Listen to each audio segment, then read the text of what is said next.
কুকুরটির নাম স্পট, তবে এটি আসল কুকুর নয়, এটি একটি রোবট বানিয়েছে বোস্টন ডায়নামিক্স নামের একটি প্রতিষ্ঠান। স্পটকে দেখা গেছে যুক্তরাষ্ট্রের ফ্লোরিডায় নবনির্বাচিত মার্কিন প্রেসিডেন্ট ডোনাল্ড ট্রাম্পের বাড়িতে। সিক্রেট সার্ভিসের হয়ে সেখানে নিরাপত্তার দায়িত্বে রয়েছে কুকুরটি। যুক্তরাষ্ট্রের ফ্লোরিডায় অভিজাত পাম বিচ এলাকায় রয়েছে ট্রাম্পের গলফ রিসোর্ট মার-এ-লাগো। নিউ ইয়র্কের বাইরে এখানেই পরিবার নিয়ে বসবাস করেন ট্রাম্প। আর এই রিসোর্টের প্রাঙ্গণে টহল দেয় রোবট কুকুর স্পট। স্পট দুর্নিয়ন্ত্রিত অথবা স্বয়ংক্রিয়ভাবে চালিত। কুকুরটির কাছে কোনো অস্ত্র নেই, তবে এটির পায়ে লেখা রয়েছে এটি পোষ্য নয়। এর মধ্য দিয়ে মূলত ট্রাম্পের বিশাল এই সম্পত্তিতে টহলের কাজে নিয়োজিত স্পটের কাছাকাছি আসা লোকজনকে সতর্ক করে দেওয়া হয়েছে। মার-এ-লাগোতে স্পটের টহল দেওয়ার একটি ভিডিও টিকটকে ভাইরাল হয়েছে। এতে অনেকেই কুকুরটিকে শান্ত, চতুর, ভয়ঙ্কর এমন নানা বিশেষণে অভিহিত করেছেন। এমনকি কুকুরটি গভীর রাতে টেলিভিশনের পর্দায় আমেরিকানদের রসিকতার অন্যতম খোরাক হয়ে উঠেছে। যদিও স্পটের কাজ হাসির কোনো বিষয় নয়। ক্যালিফোর্নিয়ার মেনলো কলেজের রাষ্ট্রবিজ্ঞানী মেলিসা মিচেলসন বলেন, কেউ রোবট কুকুর পোষার জন্য আগ্রহী নন এমনটা আমার জানা নেই।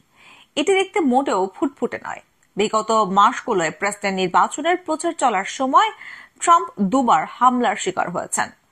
পেনসিলভেনিয়ার বাটলার এলাকায় গত জুলাইয়ে নির্বাচনী সমাবেশে বক্তব্য দেওয়ার সময় প্রথমবার, দ্বিতীয়বার এই মার-এ-লাগোতে গত সেপ্টেম্বরে। যুক্তরাষ্ট্রের সিক্রেট সার্ভিসের যোগাযোগ প্রধান অ্যান্থনি গুগলিয়েলমি এক বিবৃতিতে বিবিসিকে বলেন, নবনির্বাচিত প্রেসিডেন্ট ডোনাল্ড ট্রাম্পকে নিরাপদে রাখা সর্বোচ্চ অগ্রাধিকার।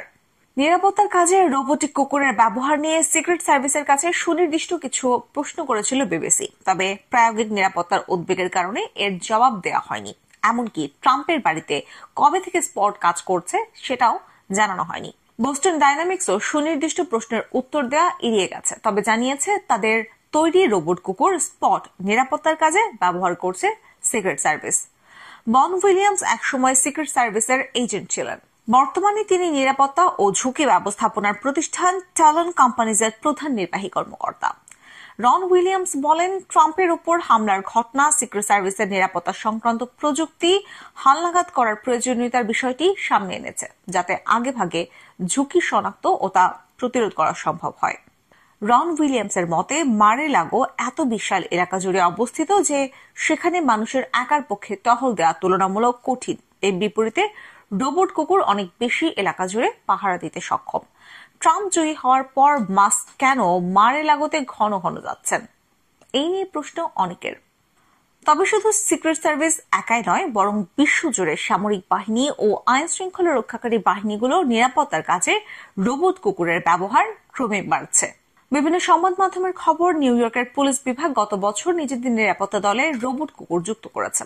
অন্যদিকে রাশিয়ার সামরিক বাহিনীর সঙ্গে চলমান যুদ্ধে নিজেদের অবস্থান পুনরুদ্ধারে রোবট কুকুর ব্যবহার করছে ইউক্রেন।